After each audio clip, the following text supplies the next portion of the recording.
जो मनुष्य अधिक पाप कर चुके हैं तो उनके पाप कर्मों से उन्हें कैसे मुक्ति मिलती है। कलयुग में लोग अपने पापों को किस प्रकार दूर कर पाएंगे। पाप से मुक्ति पाने के लिए प्रायश्चित करना अति आवश्यक माना जाता है।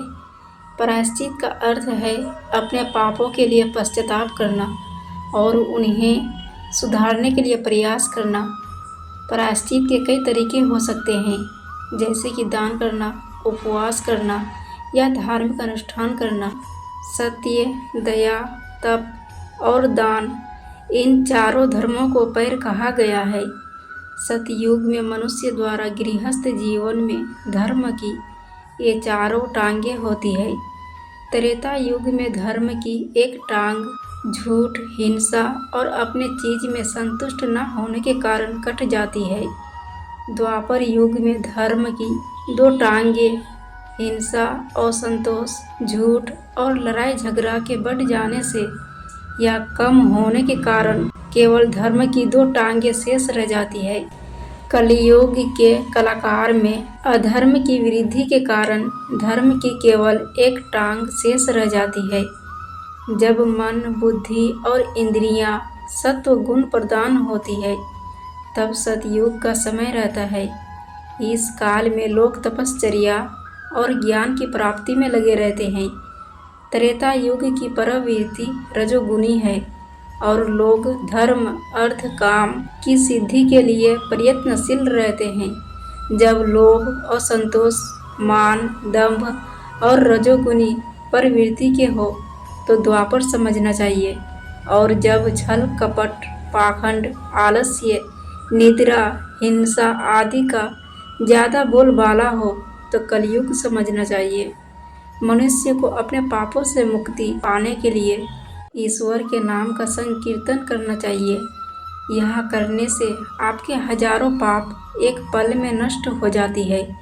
जिस प्रकार सोने में मिला हुआ एक दूषित पदार्थ को अग्नि नष्ट कर देती है, वैसे ही ईश्वर के नाम का संकीर्तन मनुष्य के हजार पापों को नष्ट कर देती है। यदि किसी व्यक्ति को अपने किए गए गलत काम पर घोर पश्चाताप या आत्मग्लानि हो रही है तो वह अवश्य अपने द्वारा किए गए पाप को नष्ट कर सकता है। अगर आपने कोई पाप किया तो यह आपका एक कर्म था। उसके बाद यदि आपको क्षोभ या ग्लानि होती है, इसका अर्थ है उस कर्म के पश्चाताप। आपने उसका संज्ञान लिया और पाया कि आप गलत थे। यह भी एक कर्म है, यह मानसिक कर्म है। अब आगे क्या क्षोभ, आत्मग्लानि ही काफ़ी है। आपके संज्ञान से पता चला कि आपके अंदर कुछ अच्छाई बाकी है। इसी अच्छाई ने आपको अच्छे बुरे में फर्क करना बताया। आपके अंदर की सत्य की शक्ति ने स्वयं की कमियों को भी स्वीकारना बताया। यह बहुत अच्छी बात है, परंतु यह केवल आप तक सीमित क्रिया है, जबकि आपका पाप आपसे बाहर भी लोगों को छूकर आया होगा। अब आपको कोई ऐसा कर्म करना है जो केवल मानसिक ना होकर अब बाहरी रूप से भी आपके क्षमा कर्म को उजागर करे। यह सर्वप्रथम उस इंसान से क्षमा मांगना हो सकता है, अपने किए कृत्य को बदलना हो सकता है। यदि ऐसी हानि है कि जिसकी भरपाई हो सके तो वह जरूर करे। यदि हानि ऐसी है कि भरपाई नहीं हो सकती तो जो बन सकता है कीजिए। इसमें अपने सामर्थ्य से भी ज़्यादा कुछ करना पड़े तो कीजिए। सामर्थ्य से ज़्यादा इसलिए क्योंकि आपके द्वारा किया गया नुकसान भी सामर्थ्य से ज़्यादा ही था।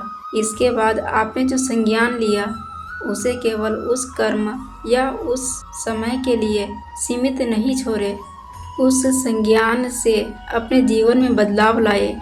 यह बदलाव आपको आगे पाप करने से रोकेगा। आपके जीवन का यही बदलाव आपको क्षमा योग्य बनाता है।